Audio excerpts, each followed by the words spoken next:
Hello and नमस्ते friends, welcome to my channel. तर आज ना मी माझ्या टेरेसवरचे जे झाडं आहेत तर ते काही कट करणार आहे. कारण बऱ्यापैकी त्याचे फांद्या काही पानं वगैरे पिवळे पडलेली आहेत आणि आता कसं पावसाळा सुरू झाला आहे, त्यामुळे आता छान ग्रो करतात झाडं.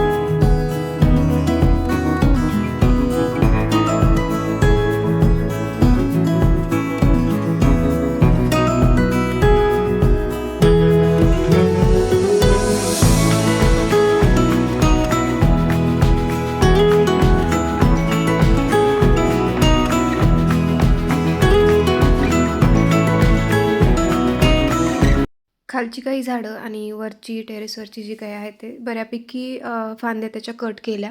मोगऱ्याची वेल होती, ती पण बऱ्यापैकी कट केली. कारण आता उन्हामुळे म्हणजे ती बरीचशी पानं सुकलेली होती, वाळल्यासारखी झाली होती. त्यामुळे ती पण कट केली आणि एवढा सारा गोंधळ झाला आहे फक्त एका साईडचा. आणि ह्या साईडला पण तितकंच अजून जमा होणार आहे. कारण म्हणजे खूप सारे असे वाढलेले आहेत फांद्या काही आणि पानं तर आणि खूप सारे असे दाट झालेले, तर ते पण मी काढून टाकणार आहे. कारण आता पावसाळ्यात छान ग्रो करतात झाडं आणि कसं खूप जास्त दाट तर होतातच. त्यामुळं आता ते होईल तेवढं मी थोडं थोडं कमी करणार आहे, जेणेकरून मोकळं मोकळं राहील.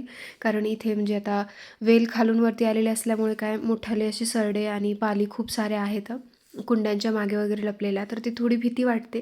त्यामुळे थोडंसं मोकळं मोकळं करणार आहे, जेणेकरून ती म्हणजे दिसतील डोळ्याला. कारण आपण जवळ थांबलं आणि एकदम अंगावर यायची ते भीती वाटते आणि मला तर फार भीती वाटते या सगळ्यांची.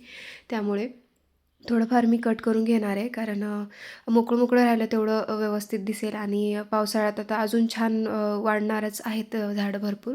तर या ठिकाणी खूप सारं म्हणजे खूप जास्त गच्च झाले, तर आता मी भीतच केले. कारण तिथे हमखास सरडा असतोच, कारण ते त्याचं घरच आहे. तर मी खूप आधी झटकून वगैरे घेतलं ते जागेला आणि मगच नंतर हळूहळू ते थोडे थोडे थोडे काढलेत खालचे. कारण ते डेंजरच आहे जागा, मला फार भीती वाटते. आणि खूप सारे म्हणजे 2-3 तरी सरडेवरती असतीलच. वेलीमुळे काय त्यांना लपायला भरपूर जागा आहे आणि खालून वरती यायला त्यांना खूप इझी पडते तिथून. आणि पाली पण खूप साऱ्या आहेत, त्यामुळे थोडं मोकळं करणार आहे. आणि खूप गोंधळ झाला आहे ते हे सगळं. आणि खालची पण बऱ्यापैकी झाडं कट केले, आंब्याच्या काही फांद्या कट केल्या आणि खूप सारं असं कट वगैरे करून टाकलं. मोकळं मोकळं केलं. आता पावसाळ्याची गरजच आहे सगळं मोकळं करायची.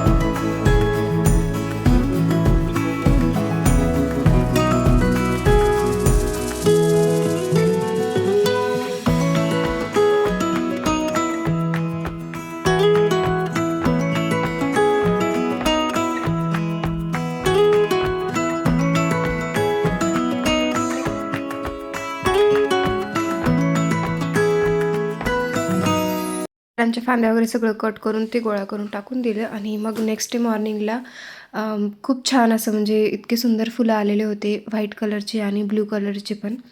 ब्लू कलरचे फुलं खूप दिवसानंतर आलेत, कारण इतके दिवस त्याला एकही फूल लागलेलं नव्हतं. आणि काल सहज पाहिले तर काल छान 2 फुलं आलेली दिसली. खूप सुंदर आहेत ती फुलं आणि खूप छान आहेत. मला देवाला वगैरे वाहायला ही फुलं फार आवडतात. साईज पण मोठा आहे आणि खूप सुंदर पण दिसतात. खूप सारे आलेत. तर हे सगळं क्लिनिंग मी कालच करणार होते, पण ते कटिंग झाडांची कट वगैरे करून झाल्याच्या नंतर मग पाऊस सुरू झाला, त्यामुळं ते काम थांबवलं.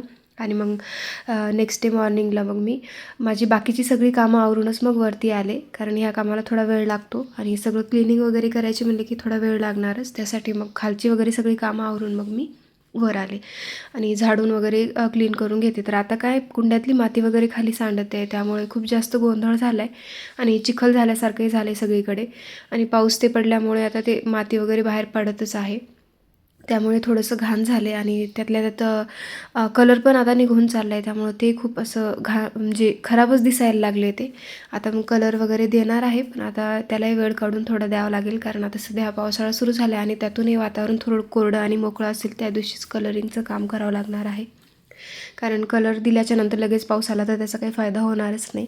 त्यामुळे आणि जे पर्पल आर्ट आहे ना, आता जे खाली पडलेलं होतं तर ते पण इझी लागून जातं. आपण त्याचे छोटे छोटे असे तुकडे करून आपण दुसऱ्या कुंडीत लावून टाकलं ना, ते छान ग्रो करते.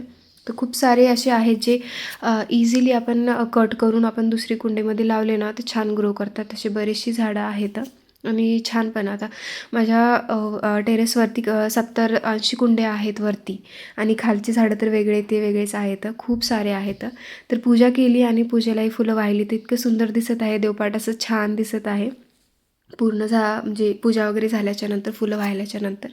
तर मी एक सोफा कवर ऑर्डर केला आहे नवीन. तो खूप छान आला आहे ते.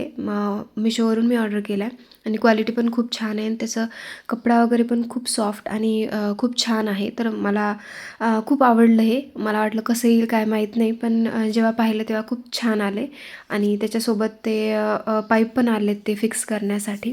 तो पूर्ण लावून झाल्याच्या नंतर ना टोटल लूक असा चेंज झाला आहे. खूप सुंदर दिसत आहे. तर बिफोर आणि आफ्टर तुम्हाला दिसेलच, कारण खूप बदल झाला आहे. तर आता हे आधीचं जे जुनं सोफा कव्हर होतं ते अशा पद्धतीने प्रत्येकाचा कलर वेगवेगळा आणि काहीतरी वेगळं होतं. तर त्यामुळे म्हटलं आता थोडासा चेंज करावा, कारण पर्याय नव्हता दुसरा, कारण हे खूपच विचित्र दिसत होतं आणि जे पुन्हा लावून झाल्याच्यानंतर इतकं छान दिसत आहे. त्या एरियाला असं छान लूक आला आहे. खूप सुंदर दिसत आहे. तर हे पण खूप छान वाटत आहे मला आणि एक DIY तुमच्यासोबत शेअर करते. तर हे कार्डबोर्ड बॉक्स आहेत, बॉटलचे जे बॉक्स आहेत. तर एक लहान आणि एक मोठ्या साईजचं आहे. ते एकमेकांमध्ये फिक्स असे बसून जातं, जेणेकरून ते छान जाडसर होईल आणि म्हणजे चांगलं मजबूत होईल या हिशोबाने मी ते व्यवस्थित लावून घेतलं. आणि जे ब्राऊन पेपर असते आपल्याला बॅग्स वगैरे मिळतात, तर त्याच पेपरला मी ह्याला रॅप करून घेणार आहे. तर पूर्ण रेडी झाल्याच्या नंतर खूप छान होते आणि खूप इझी आहे, म्हणजे एकदम टाकाऊपासून टिकाऊ वस्तू झालेली आहे ती. तर खूप छान दिसते, दिसायलाही छान झालं आणि बनवायला फार वेळ नाही लागला. खूप इझिली असं फास्ट होऊन जाते. तर हे पूर्ण मी रॅप करून घेतलं. त्यानंतर ह्या कार्डबोर्डच्या छोट्या छोट्या टाईल्स केल्या आता.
टाईल्स बनवून घ्यायच्या, त्याला पण ब्राऊन पेपर रॅप करून घ्यायचा आणि मग पूर्ण स्टिक करून घ्यायचे. ते एकूण 12 लागतात, चारही साईडला 3-3. तर पूर्ण चिटकवून घेतल्याच्यानंतर मग त्याच्यावरती आपण कुठलीही डिझाईन काढू शकतो. तर मला वाटलं व्हाईट आणि रेड कलरनीच काढावे, तर मुलांनी सांगितलं की त्यात दुसरे पण कलर ॲड कर, जेणेकरून अजून छान दिसेल. तर त्यांच्या आवडीनुसार त्यांचे 2 आवडीचे कलर मी ॲड केले, ब्ल्यू आणि ग्रीन.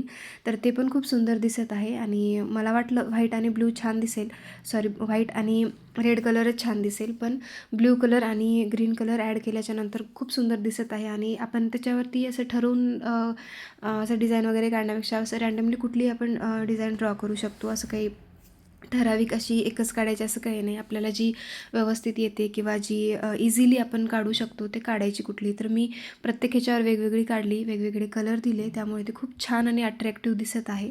मला पर्सनली खूप आवडलं आणि तुम्ही पण नक्की ट्राय करून बघा, तुम्हाला हे नक्कीच आवडेल हे. कारण खूप इझी आहे, एकदम टाकाऊपासून टिकाऊ वस्तू आहे आणि इझी बनवू शकतो. आणि पेंटिंग पण आपण इझिली काही, आता हे तुम्ही पॅटर्न पाहू शकता, मी खूप वेगवेगळे आणि प्रत्येक ह्याच्यावर वेगवेगळे काढले ते आणि खूप इझी आहे काढायला. फार असा जास्त वेळ नाही लागत, इझी होऊन जातं. आणि पूर्ण रेडी झाल्याच्यानंतर खूप सुंदर दिसत आहे. तर मी याच्यात व्हाईट, रेड, ब्ल्यू आणि ग्रीन कलर ॲड केला आहे. तर हे पूर्ण रेडी झाल्याच्यानंतर खूप सुंदर दिसत आहे आणि पर्सनली मला पण आवडलं आणि मुलांना पण आवडलं. त्यांनी पण म्हटलं की वेगवेगळे कलर ॲड केल्यामुळे ते पण छान वाटत आहे. सो तुम्हाला कसा वाटला हा व्हिडिओ मला नक्की कमेंट करून सांगा आणि व्हिडिओ आवडल्यास व्हिडिओला लाईक करा, चॅनलला सबस्क्राईब करा आणि असेच नवीन नवीन व्हिडिओ पाहण्यासाठी चॅनलला सबस्क्राईब करा. थँक्यू.